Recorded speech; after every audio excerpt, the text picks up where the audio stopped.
શ્વાસ લેતા લેતા માથું પાછળ તરફ લઈ જઈએ।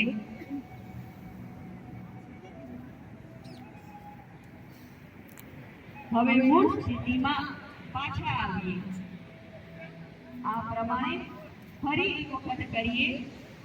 શ્વાસ છોડતા છોડતા માથું આગળની તરફ નમાવી દાઢીને સાથે સાથે સ્પર્શ કરવાનો પ્રયાસ કરીએ।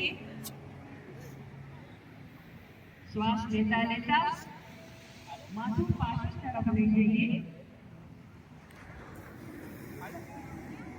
હવે મૂળ સ્થિતિમાં હવે આપણે કમરની સૂક્ષ્મ ક્રિયા માટે તૈયાર થઈશું। કટી ચાળા બંને પગ ઊભા રહીએ। શ્વાસ છોડતા છોડતા મૂળ સ્થિતિમાં પરત આવો। હવે શ્વાસ ભરતા ભરતા શરીરને ડાબી બાજુ ઘુમાવીએ। જમણો હાથ ડાબા ખભાની બાજુમાં, ડાબો હાથ પાછળ લઈ જઈ સમાંતર રાખીએ। થોડી વાર રોકાઈએ। હવે શ્વાસ છોડતા છોડતા મૂળ સ્થિતિમાં પરત આવીએ। હવે કરીશું વૃક્ષાસન। બંને પગ વચ્ચે બેઝનું થોડી વાર રોકાઈએ। હવે શ્વાસ છોડતા છોડતા હાથ અને પગ નીચે લાવી મૂળ સ્થિતિમાં પરત આવીએ। હવે આ પ્રમાણે માથા ઉપર નમસ્કારની મુદ્રા બનાવીએ। આ પોઝિશનમાં થોડી વાર રોકાઈએ। શ્વાસ લેતા લેતા બંને હાથ સાથે ઉપર લઈ જઈએ।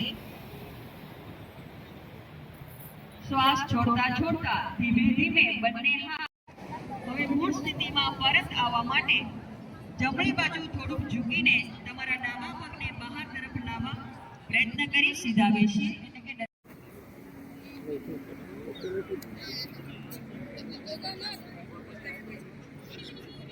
મકરાસનથી શારીરિક થાક દૂર થાય છે, માનસિક તણાવ અને અનિદ્રા દૂર થાય છે। હવે મૂળ સ્થિતિમાં પાછા આવીએ। સીકરીનો ખૂણો બનાવી થોડી વાર રોકાઈએ।